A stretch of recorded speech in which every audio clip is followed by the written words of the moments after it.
Okay, let's solve a problem on physical pendulum. So what we have is actually a pendulum which looks very similar to pendulums in wall clocks, and this has a rod which has a length 0.4 meters, and in the end there's a bob which is a circular disc with the mass of zero point 0.2 kilograms and a radius of 0.1 meters. The length of the rod is 0.4 meters and the mass of the rod is 0.2 kilograms. And we have to find what is the angular frequency or the time period of this pendulum, a physical pendulum. So we know that the equation is going to be I theta double dot plus mg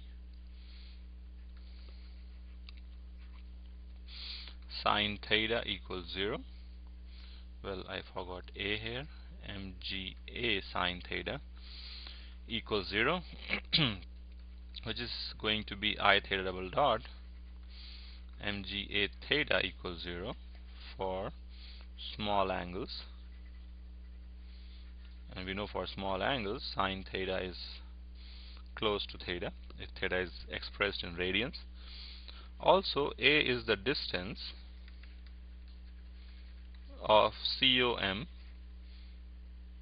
COM is center of mass of the system from hinge, because this is the hinge,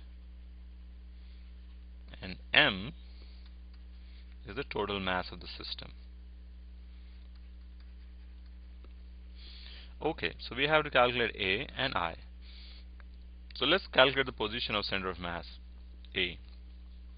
Now we know this is a rod, and for a rod the center of mass lies halfway. So center of mass of the rod is let's say somewhere here, and this is 0.2 kilograms, and we know this distance is going to be 0.2 meters.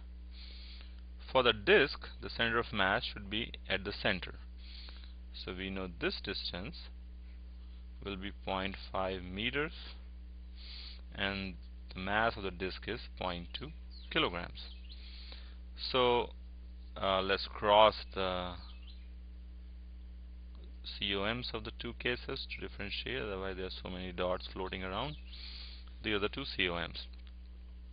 So the COM of these two guys, because they are of the same mass, is going to be 0.2 multiplied by 0.2 plus 0.2 multiplied by 0.5 divided by 0.2 plus 0.5. No, 0.2 plus 0.2. If you remember correctly, that COM was defined as sum over MI divided by sum over MI, where I is all the masses. Okay, so that gives us um, 0.2 gets cancelled, so that gives us 0.2 plus 0.5 divided by 0.2, which is going to be, looks like are we doing a mistake here? Let's see. So center of mass is MIRI divided by sum of MIs. So this is fine. That's a mistake we were doing. This should be, no, this is just 2, and that gives us 0.35. So that is the value of A, 0.35. Okay, so once we have value of A, let's find the value of I also. For I, we know there are two things. First of all, there is the rod, and a rod will have moment of inertia about the hinge, and the moment of inertia of the rod is going to be mr L square over 3. That is the standard formula, and that gives us 0.2 multiplied by 0.4 squared divided by 3. This gives 4 to the 16 to the 32, which is actually 0.032 over 3. This is close to 0.01. Also, so this is actually I rod. Also, the the moment of inertia of the bob about its own center of mass is going to be mbr squared divided by 2, because that's a disk, and that gives us zero point 0.2 multiplied by 0.1 squared divided by 2, 0.001, and units are going to be kilogram meters square. But this is about the center of mass. We are actually interested in the moment of inertia of the disk about the hinge point.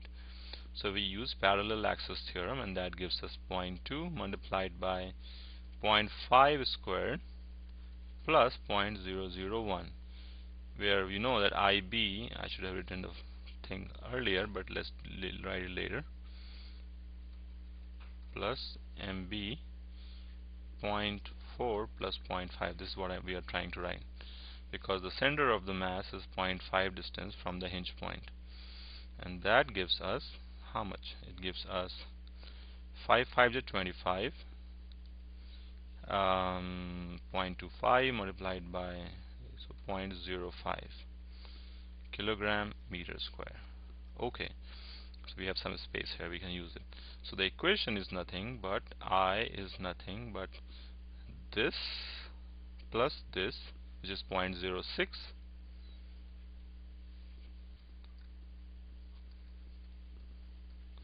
theta double dot, plus m is the total mass, and let's say g is 10,